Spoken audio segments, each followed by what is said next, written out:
بسم الله الرحمن الرحيم الحمد لله حمدا كثيرا طيبا مباركا فيه مباركا عليه كما يحب ربنا ويرضى جل جلاله وعم نواله والصلاة والسلام على سيد الحبيب المصطفى صلى الله تعالى عليه وعلى آله وصحبه وبارك وسلم تسليما كثيرا إلى يوم الدين أما بعد. Assalamu alaikum wa rahmatullah to all of you. I don't know what kind of mindset you've come with today, because I know it's your award ceremony. Generally, the award ceremony you've come after without cramming anything, without preparing your mind to work very hard. You've come just to relax and just receive awards. So I think while taking that into consideration, and also I've come very late into the game here, so I don't really know what you have studied so far, right? Because I wasn't able to consult a lot of the material yet. Judging from the one PowerPoint that I did look at, it looks like you've covered a lot of ground. However, I think it's going to be after this session that I'm probably going to get filled in much more. So, number 3, I wasn't given a very specific topic to deal with either. Like, okay, you must speak about this topic or that topic. So, I've just come here literally with just some very disparate ideas that I've thrown together. Hopefully they make some sense, there's some cohesiveness about them, and we'll just see how it goes, inshallah. So I'd just like to confess where I'm coming from, just so you don't expect. So inshallah, I asked, you see, for me to look at a doctor, I think doctors play a very, very important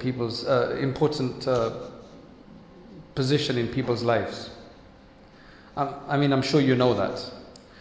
But I think it's very similar to scholars as well.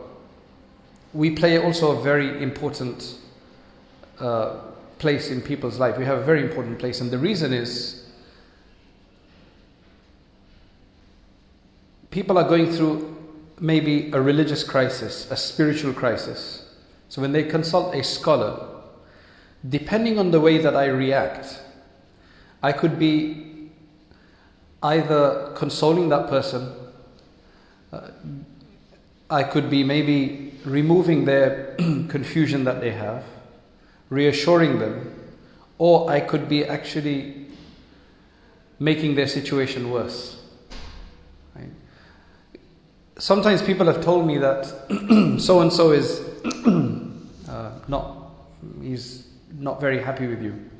I said, what happened? I don't remember any such interaction where I may have said something wrong. So apparently what had happened was, as an alim, you're coming out of the masjid, and about 5 people are waiting to speak to you. And you see that. So you're trying to get through everybody. And each person has different expectations. They want you to give the full time. They want to have a conference with you, standing outside, which is totally inappropriate. But that's people's expectations. So you try to quickly finish the discussion by giving them quick, sharp replies. But some people are sensitive. So they get a bit upset. Right? And then they say, scholars are like this, and they're full of themselves and all the rest of it. So you only learn this through experience afterwards. So I used to, once somebody told me this about a particular individual. I said, I've never felt that I've done anything wrong to the person, but then I realized that this is probably what it was. But again, those challenges you're going to be dealing with every day.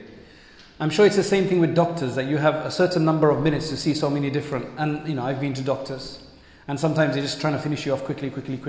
Yes, what else type of thing. But I think a lot of this obviously makes a big difference. Doctors, while Muslim scholars may play a prominent role with Muslims, very close role with a lot of Muslims, Muslim doctors, they obviously play a greater role both in Muslims and a lot with non-Muslims, because you're working in mainstream institutions. That adds a whole different dimension. We've got massive Islamophobia around us, right? We've got a lot of this problem. do some of these patients know that their doctor may be Muslim, and they are putting themselves in your hands. Sometimes you may be a surgeon, you may be cutting them up, right? Which essentially, a Muslim cutting up somebody, I mean, that sounds kind of gross to start with. But that's an absolute possibility. The person putting you to sleep, what is it? What is it called? Anesthesiologist? Sorry, say that again. In America, it's anesthesiologist. Okay, that's what I'm used to. And here they call him? Anesthetist. Anesthetist. Anesthetist. Nah, the other one sounds better, I think. Sounds a bit more exotic. Anyway. So, you're putting somebody to sleep. That sounds like horrifying. I mean, can you imagine a rogue Muslim? I'm not giving people ideas. But you've got a lot of corruption out there. There's one guy who used to work in a sperm bank. Some crazy guy, not a Muslim. Right? And he was a pedophile. He had some other mental issues. And he was sending his own sperm to various different... I think he sent it to, I don't know the exact number, but scores of people. Only later was it discovered because of a DNA test that he wasn't sending the sperm from the sperm bank, but he was sending his own sperm. So you've got a lot of crazy stuff out there. Right? Now, Muslim doctors, they have this real close interaction with their patients. The main thing that I see about being in any vocation, I mean, this doesn't relate just to doctors. It can relate to engineers, but I think when it comes to doctors, you've got a human interaction. An engineer is not going to be dealing with humans as their subject. It's the doctors. So you have a very, very noble job. And I think in England, I think it's very different from America. In America, every Indian Pakistani's dream and desire is that their son or daughter becomes a doctor or a liar. That's what it is. Mujhe doctor banana hai, usko liar banana hai. It's like, look, I can understand a doctor, but don't make him a liar. Make him a lawyer if you want, right? But that's a very typical thing, because in America, the two main jobs that make you huge amounts of money, you start off with 70, 80,000. I think the British doctors don't make anything compared to what you make in America. A physician is, what we have to remember is that unlike an engineer or an architect or any other vocation that we have, a physician is first and foremost a servant of the people. It's one of those jobs that I believe that you can easily make an intention and get reward more than an engineer can. An engineer has to really think very deeply as to how he can turn his job into something Islamic, aside from the fact that, okay, I'm doing this to earn money for my family, to feed them. That's a very praiseworthy intention. But in terms of the job that he's doing, it's very difficult. Unless you say, okay, I'm facilitating people's movements, or a bridge engineer or something like this. But when it comes to a doctor, every job that you do, every patient you see, you could have that intention. So I think the potential for ulama and for doctors is huge, because every single patient they see, they could be rewarded both monetarily and spiritually. That's if you have the correct intention. That correct intention should become then second nature, so it's not something that you just think of on some days, but where you're actually, the patient is coming in, patient is a bit weird sometimes, but the way you create sabr and patience in you is by having in the forefront of our mind that this is, my vocation is foremost a servant for the people, that I'm helping these people out. I can make a change to these people's lives. And believe me, it's the same thing. I get calls at weird times of the day, and all ulama do. And you just feel like, saying, don't you understand the time that you're calling?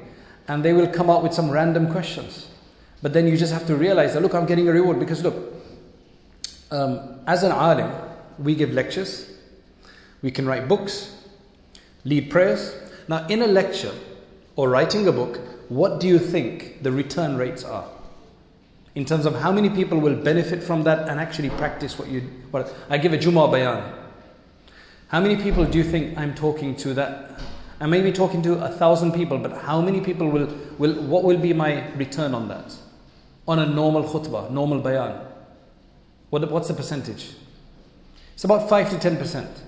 It's a really super bayan, maybe 30%, right? Maybe. Like a bayan about Hajj or Ramadan or something like this, depending on some other factors. However, there's one aspect of a alim's life where you get nearly 100% return. That is answering questions. When a person comes to you with a specific question, query, counseling issue, and you respond to them, because there's a talab, there's a need there, and you're responding to that, that's a higher return. You guys have that all day long. All day long. It just depends on what's my approach to this. Is this a vocation for me?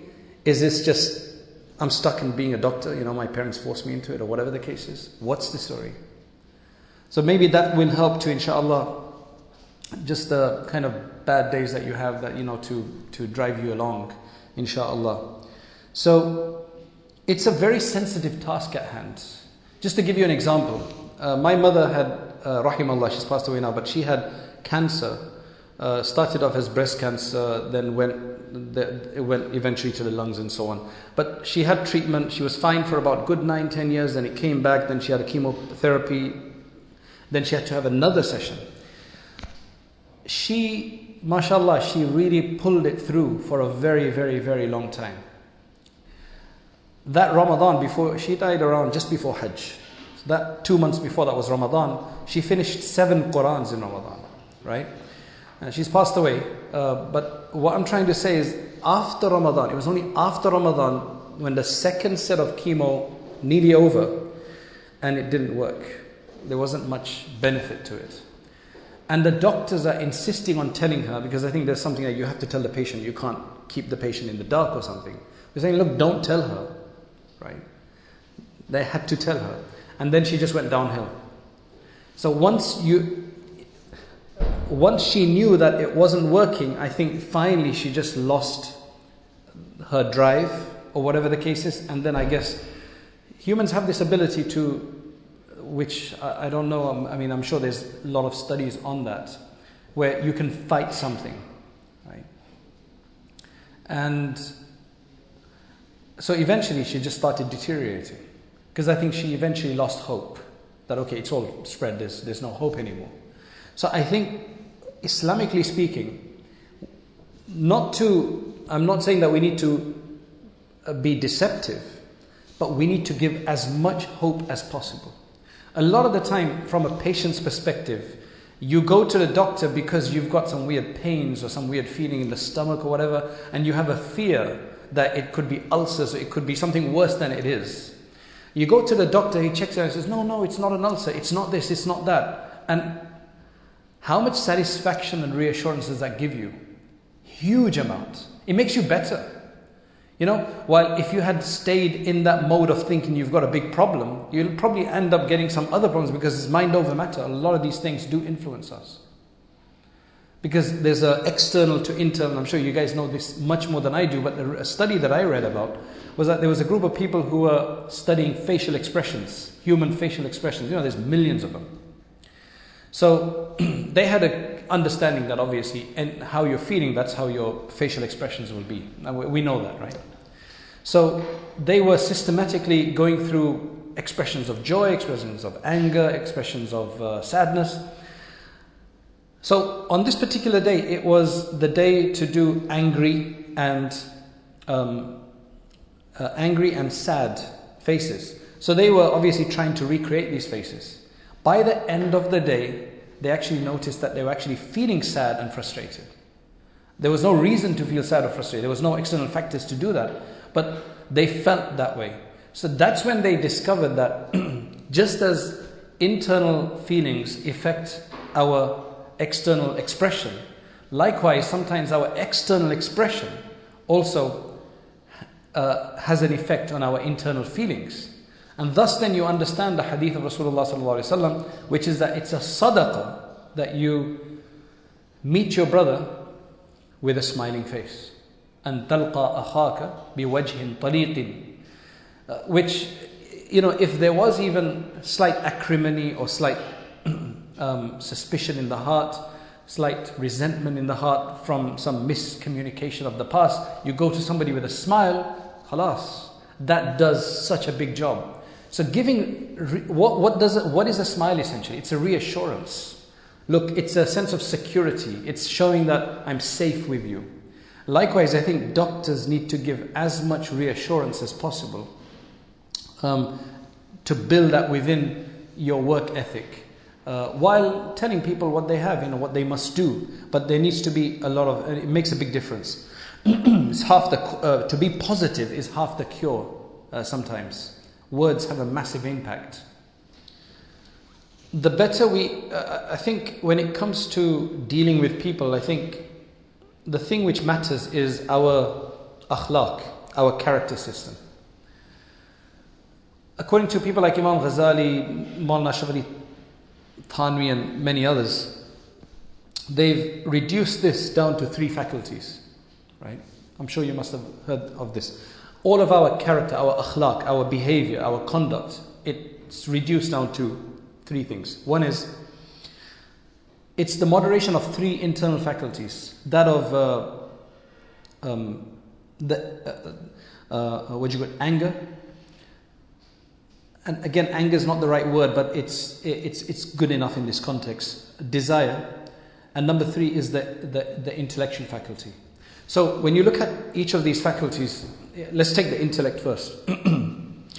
When we say intellect, aql is a ni'mah of Allah. It's a gift of Allah. Without aql, the sharia would be very difficult to understand, because aql is what processes the information and understands what is necessary for us.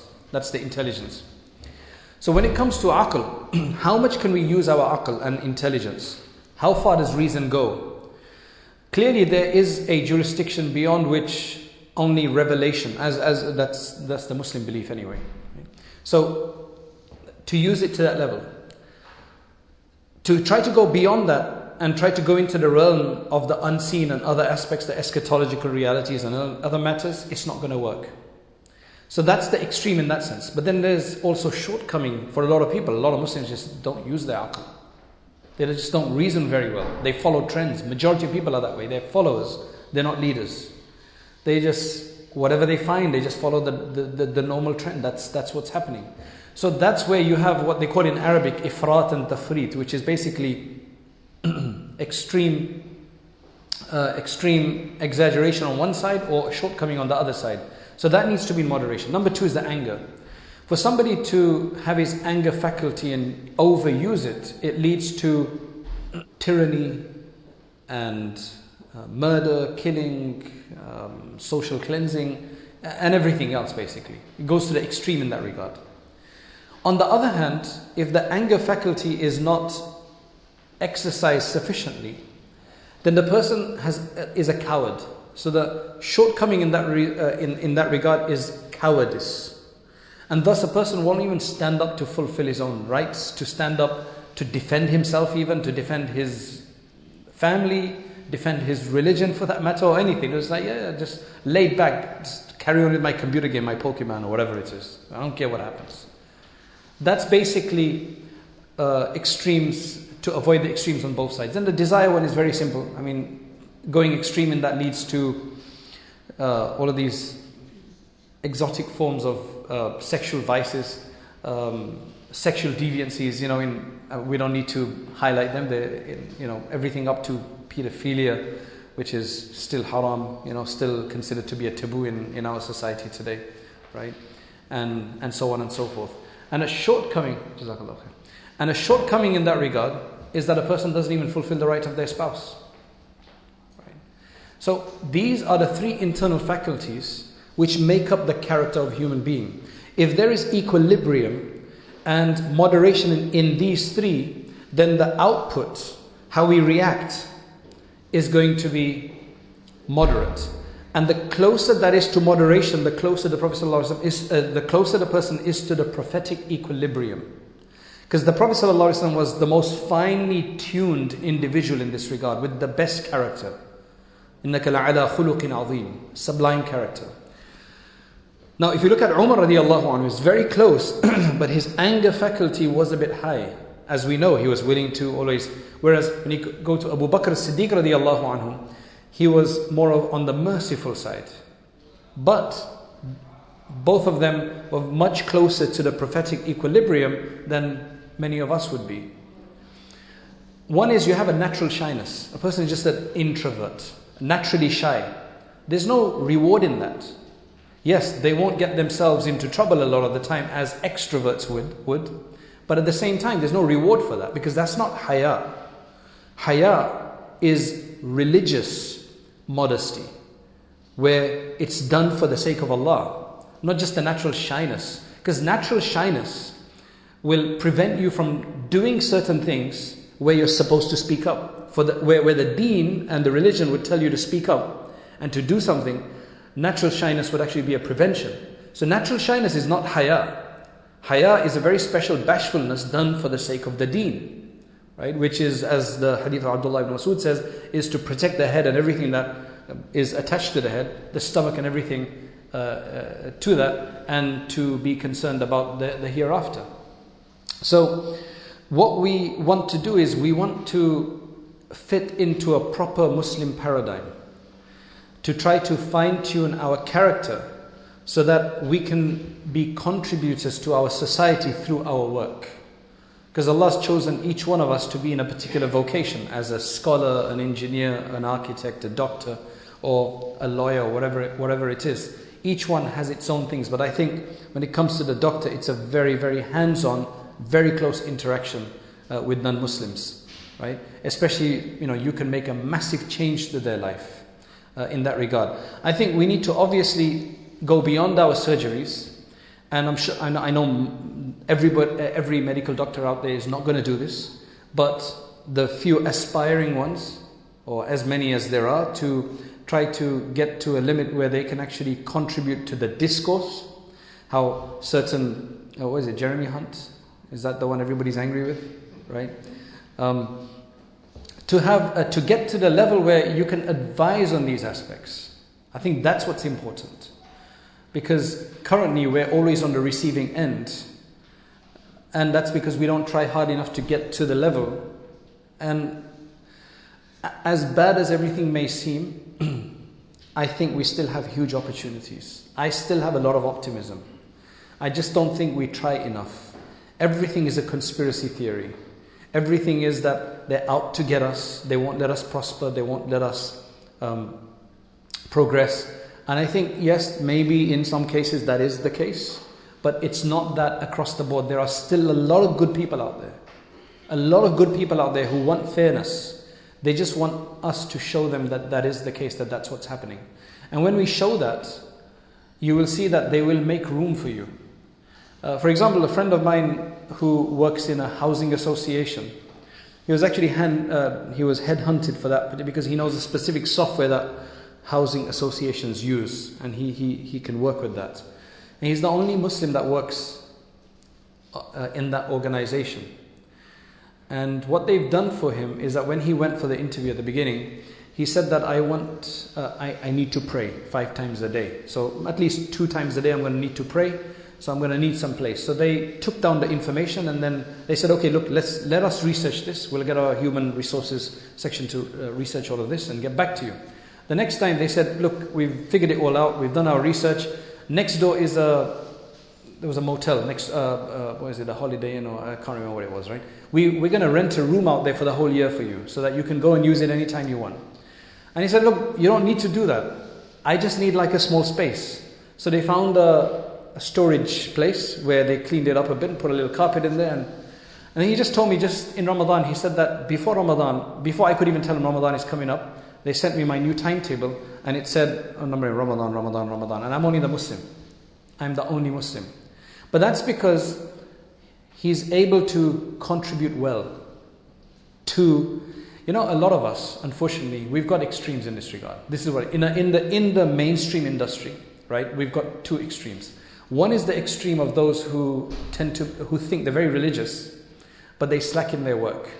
So they'll go late, they won't be very productive, but they want their rights. It's my right to pray and to take off this time, or to take off Eid, or 2 days for Eid, or whatever, whatever the case is.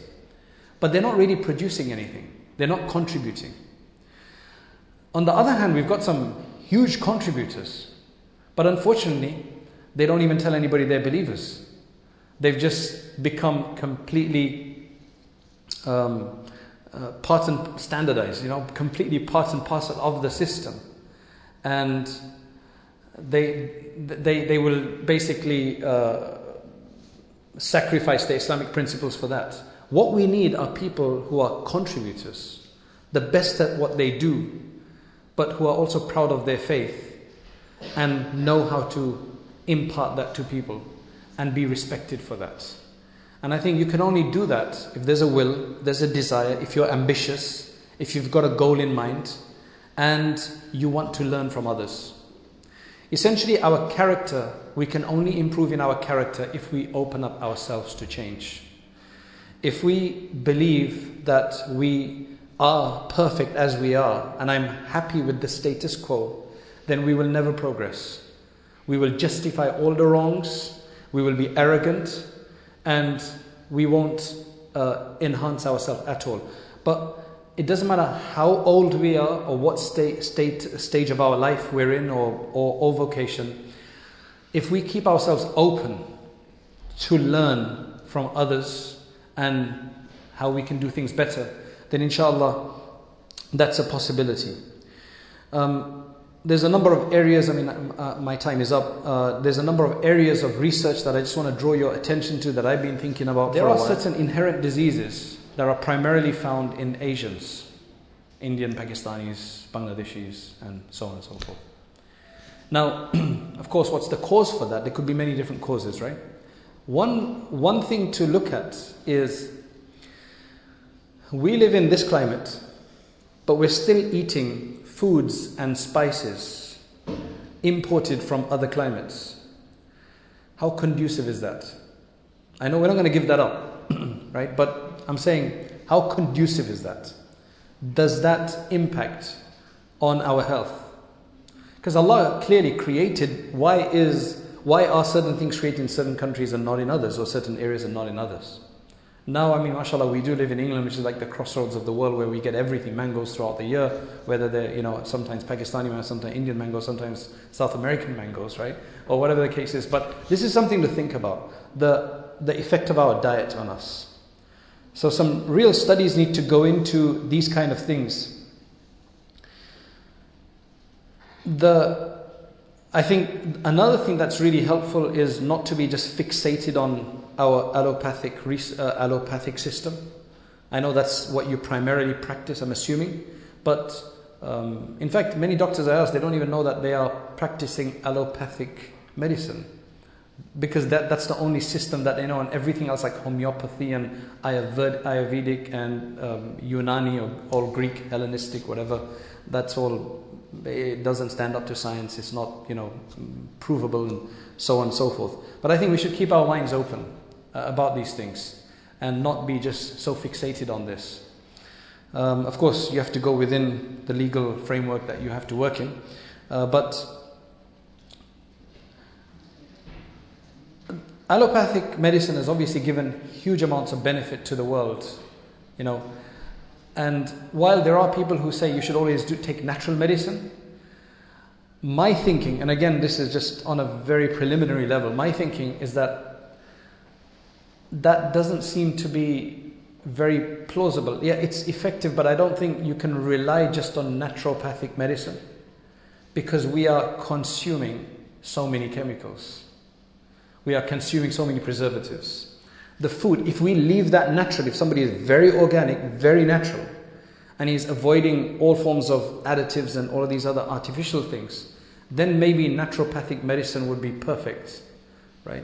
But once you start filling yourself with all of this junk that is out there, right? Flavor enhancers and the MSGs and everything else, then you need something a bit stronger, right? Which comes in the form of allopathic medicine, right? To come and, sort that out. But these are all things that need to be looked at. And again, I'm speaking on a completely unprofessional level, with all of these things. These are just ideas. Jazakallah khairan. Allah subhanahu wa ta'ala accept all of us for the vocation that He's put us all in. Make us the best as part of that vocation, and make us contribute to a better world, inshallah, and humanity. Jazakallah khairan.